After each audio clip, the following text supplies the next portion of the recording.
دكتور هذا كلام جميل، لكن نحن لو نظرنا الآن إلى الواقع نعم نرى أن الربيع العربي أو اللي سميته البركان العربي قد أصبح صورة طبق الأصل عن الثورة العربية الكبرى عام 1916. الكثيرون الآن باتوا يشبهون تلك الفترة التعيسة من تاريخ العرب بما يحدث الآن. البعض يقول لك صحيح أن الشعوب كان مغلوب على أمرها، وصحيح أنها كانت تعاني من الاستبداد والقهر والقمع وكل ذلك وإلى ما هنالك، لكن كل هذه المظالم تم استغلالها من قبل القوى الطامعة بالشرق الأوسط بالمنطقة العربية، كما تم استغلال القمع العثماني بحق العرب في 1916 لإعادة التفتيت.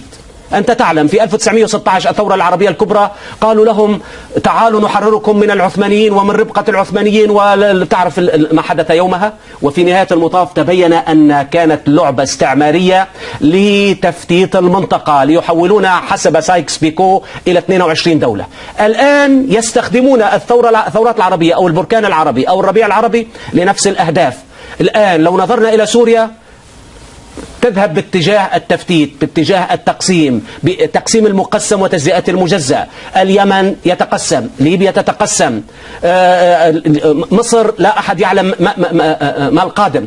إذا نحن بصراحة نفس السيناريو القديم ينطبق علينا، وما يحدث من حقد ومن انقسامات هائلة بين الشعوب يدل على أن هذا هو السيناريو المنتظر، وليس المصالحة وليس التجميع وليس القضاء على الثورات المضادة. شوف أنا أعطيتك مثال يعني مثال الصيني ومثال الألماني الذي يعني انهارت فيه كل القوى داخل الصين، ودخلت الصين في حروب يعني كارثية.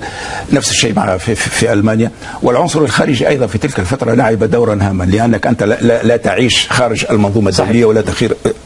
لكن في آخر المطاف القوى الذاتية للشعب الصيني والقوى الذاتية للشعب الألماني هي التي أعادت الكفة. ونحن نفس الشيء، أن العنصر الخارجي يتأمر علينا هذا أمر بديهي ولا يمكن أن النقاش فيه. أن هناك غرفة عمليات ربما دولية يعني تخطط مع غرفة العمليات المحلية، لأنه أنت تعرف أن الثورة يعني الثورات العربية وقع التخطيط لها من غرفة عمليات في دولة الإمارات العربية المتحدة بأموال هذه الدولة، يعني بتخطيط من بعض العناصر الفلسطينية المنشقة إلى آخره. غرفة عمليات واضحة استخدمت كل قواها يعني ضرب الثورات العربية.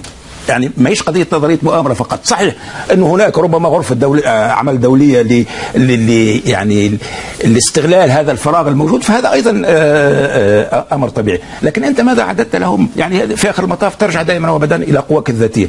أنا قناعتي حسب قراءتي للتاريخ أنه الشعوب وخاصة الشعوب الكبرى والأمم الكبرى لا تموت.